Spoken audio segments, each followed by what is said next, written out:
kung sa statement, sa testimony ni Gutesa, nabanggit niya nag-deliver siya sa 30 Tamarin at ngayon sinasabi nitong mga bagong witnesses na yung 30 Tamarin, di umano. Although ang deed of sale kasi pinadala na ko ni Miss Doris Magsaysay ho. Siya kasi yung original owner, yung former owner. Kaya naman ako naging curious dito kasi tatlo na yung nagsasabi sa akin na bakit hindi nyo tingnan, Senator, yung bilihan ng bahay sa South Forbes na sinasabi nila naka-front doon si Diskaya. Eh nung chinek ko, nung nakausap ko si Doris, pinadala niya sa akin yung copy ng deed of absolute sale.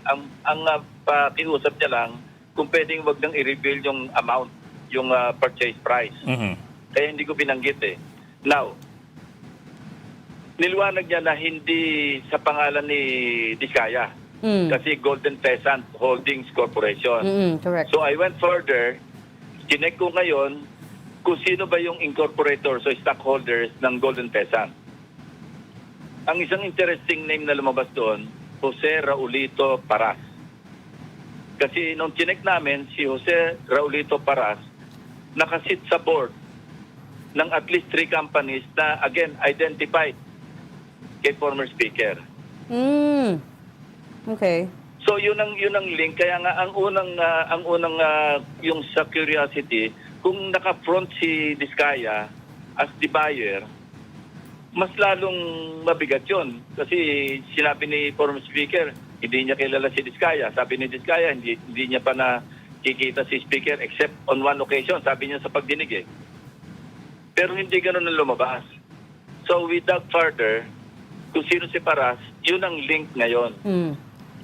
Yun ang titingnan natin kasi ang baka sa susunod na pagdinig, pwede namin ipatawag si Attorney Paras.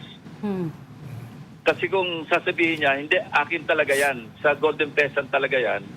At siya naman yung major stockholder, if I'm not mistaken, parang more than 90%. Yung iba nominal eh. Mga nominal stockholders yung iba eh. Siya talaga yung major. Parang dominant na stockholder. So pwedeng tanungin, alam mo, manganganak ng issue to, pwede pumasok ang BIR, paano ko bumili ng ganyang kamahal na bahay kung ganito lang yung kapasidad mo para bumili. Kawing-kawing na ito. Pero siya sabi ko, you know, we go where the evidence leads us. Paulit-ulit ako rito parang sirang plaka. Hindi kami sumatarget ng any particular person. Much less si Speaker Romualdez. Pero hindi rin kami magko-cover up ng maski kanino. Kaya nga tinamaan yung mga ibang kasama namin. Alam nyo, kala nyo ba hindi masakit sa loob ko na si Senator Bong Revilla, nakasamahan ko dati? Kala nyo ba hindi masakit sa loob namin na sina Joel Villanueva, sina Jingo Estrada, at yung mga ibang nababanggit, makakasuhan? Masakit sa amin yun. Pero ano magagawa ko? Yun ang lumabas sa ebidensya. Para pagtakpan naman namin yung ibang mga personalities. No? Huwag na lang tayo mag-imbestiga. Is there any plan at all to call in Congressman Romualdez? In-invite na namin eh. Di ba nag-decline nga siya? We can only do so much dahil nga sa time-honored tradition between the Parliamentary two courtesy. houses. Oo.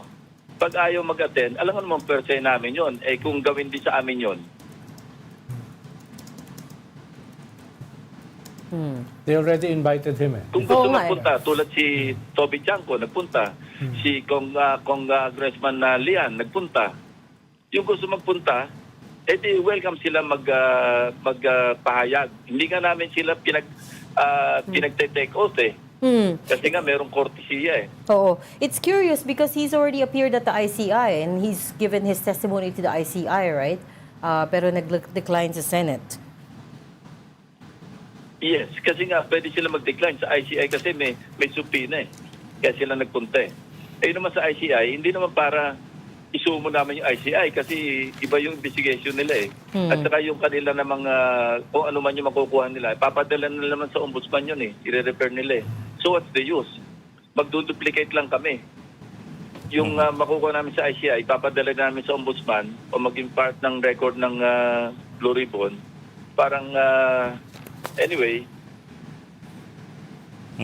Sir, balikan ko lang si Attorney Jose Raulito Paras. The Blue Ribbon Committee is going to invite Paras to attend the next Blue Ribbon May. Committee hearing.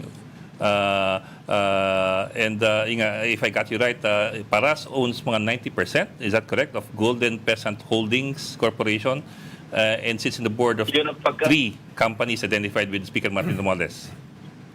Yes, yun ang pagkaalam ko, yung kanyang holdings do sa Golden Pheasant Holdings, at least 90%.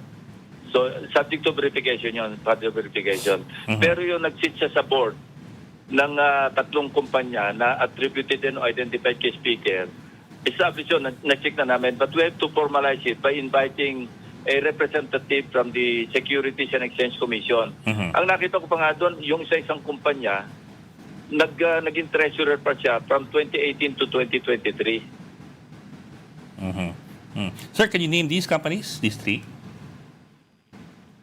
Hindi ko na maalala, pero anyway, nandun naman sa record yan eh. Kaya nga gusto namin isumon yung representative ng SEC, si Raulito Paras, para mas maliwanagan natin. Hindi ko naman sila ma-invite noon kasi wala pang basis eh. Hindi pa nga nagte-testify yung 2 members ng staff eh. Wala pang link eh.